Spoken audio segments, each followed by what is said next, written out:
Hi guys, it's me, Susan. Welcome to Cruisin with Susan. As you may have noticed, or you may not have, it's been 2 months since the last time I posted. This is horrifying to me, really, and I've been trying to figure it out. Oh, here is Jolie, by the way. Say hi. Jolie is in her cone of shame because she has developed. Lie down, will you please? Go. She has developed the same habit my last Dobie had, obsessively licking a spot. I guess they call them hot spots. She's got one on her flank, and if I'm not keeping an eye on her, she licks it until it bleeds, and we're trying to get her healed up so it doesn't get worse and worse. So anyway, she doesn't mind. I just give her a carrot, and she's happy. Could you lie down, please? Go. Anyway, I noticed over the last 2 months, there were numerous times that I started to make a video. I got well into it sometimes. Something would happen, some kind of glitch, the phone would ring or something would go wrong. And I would use that as the reason to go back over it and decide that it was terrible and delete it. And I must have done that 10 times. And I started wondering about what was the matter. Then I thought maybe I didn't prepare well enough. Okay, so then I got this last one I was going to do. I got super prepared. I was like I was giving a TED talk or something. I had all these notes, all this outline of what I was going to do, and it still didn't work. I decided it was boring and stupid. And then I noticed how judgmental and critical I was being of myself, and I thought that was kind of interesting. So I decided to illustrate my talk, which has been discarded now. The notes are all in the trash, but the talk was going to be, are you addicted to drama?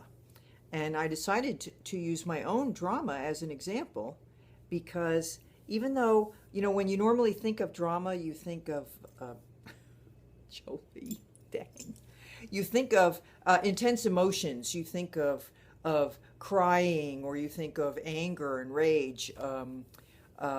There's another kind of drama that's more internal, and that's a drama that's based on rejection, and that's the one I realized that I was doing.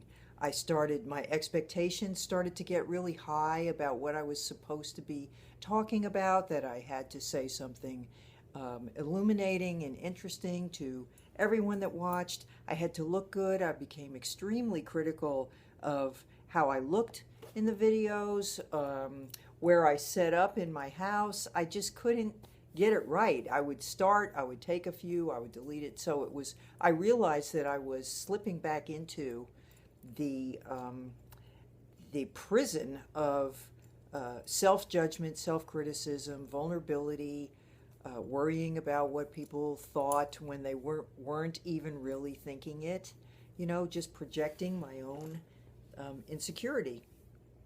I was recently, 2 weeks ago, I went to my 50th high school reunion back in Long Island, New York, and here's my shirt. Let me show you my shirt. Locust Valley alumni, Locust Valley High School, on the North Shore of Nassau County in Long Island. Anyway, one of my dear friends that I have kept in touch with over the years, I was lamenting to her about how I haven't posted in a long time, and how I'm getting all self-conscious. And she said, really, quite honestly, Sue, the reason I watch the videos is to just spend a little time with you. And it's nice. Sometimes you say interesting things, and sometimes it's kind of helpful.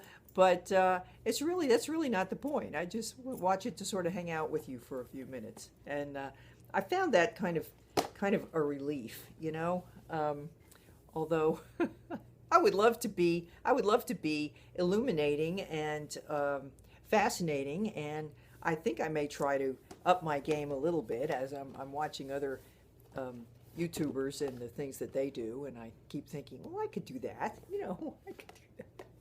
Anyway, so that's my drama. My drama doesn't show. It's all internal. It's about rejection and fantasizing about what do I have to do to not be rejected, and rejecting myself and judging and the other two kinds that I think there is drama based on control, and drama based on judgment of others. All drama, I think, comes from an insecurity, a basic insecurity. If you're involved with a person who things always feel difficult, or there's always an undercurrent, there's a purpose to every interaction. Road rage is a great example of a drama that's based primarily on control. And I was thinking about it as you're driving along and somebody does something to you that asserts their power over you. They cut you off. They drive erratically. They force you to accommodate to them. And this can leave a person feeling maybe a little helpless or controlled by the other driver. So those of us who can't handle that feeling, that vulnerability or that helplessness maybe, become very angry, and we have to. If you've seen advanced cases of road rage, it's almost like you have to get that person and make sure that they know that you're the boss of them and not the other way around. It's a very the reason I call it addictive is because I think it's done to avoid other more uncomfortable feelings of maybe not being the top dog at that moment. There are judgment dramas based on telling other people that they're not good enough, or telling your friends, talking about people in a critical manner, rejecting outsiders or those who are different. Gossip is a drama that people enjoy engaging in, I think, again, to help them feel a little better about themselves. But it's kind of a crummy way to feel better about yourself, by putting somebody else down. Yeah, my drama is much more user-friendly. I don't put anybody else down. I just put myself down. It's so efficient. I don't have to worry about being mean to other people on top of everything else that I'm feeling bad about. I just pick on myself. So my drama is superior to the other dramas, in case you were wondering. You can have a superior drama. But anyway, I don't know. It's just when you start to accept people as they are, including yourself, it's really kind of radical what happens. Everything becomes easier. You might shake your head at other people's antics, but you don't get upset about anything anymore, really. I mean, you might get upset for a moment, and that upsetness is to alert you that something needs to be handled, or you need to pay attention to something that's going on. There's some kind of issue, but there's absolutely no reason for staying angry, staying sad for very long, unless you have a true bereavement in your life, which then, that's not drama, that's just real sadness.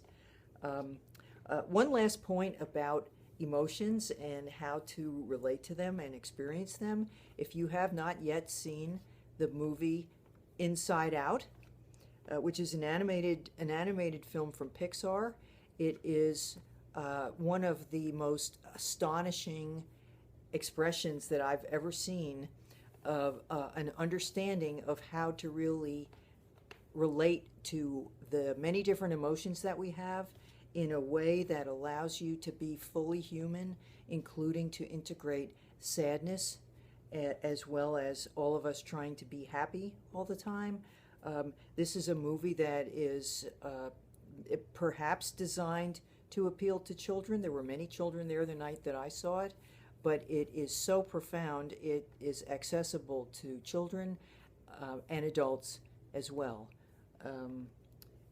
I just can't recommend it highly enough. Plus, there's a very hilarious little tiny segment on the men's and women's brains, which is thrown in there as they're describing the parents' interaction.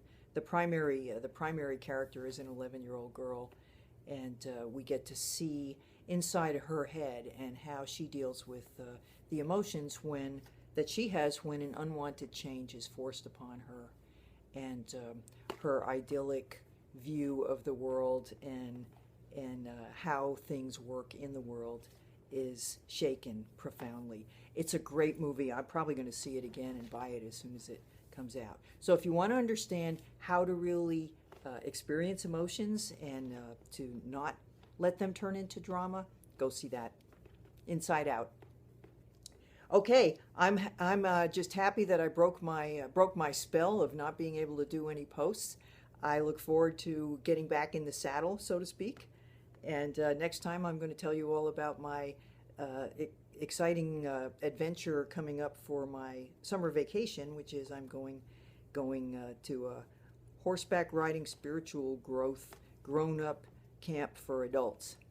Speaking of back in the saddle. So I'll tell you all about that the next time. Okay, in the meantime, remember to live well, laugh often, and love much. And I'll see you soon on Cruisin' with Susan. Bye-bye.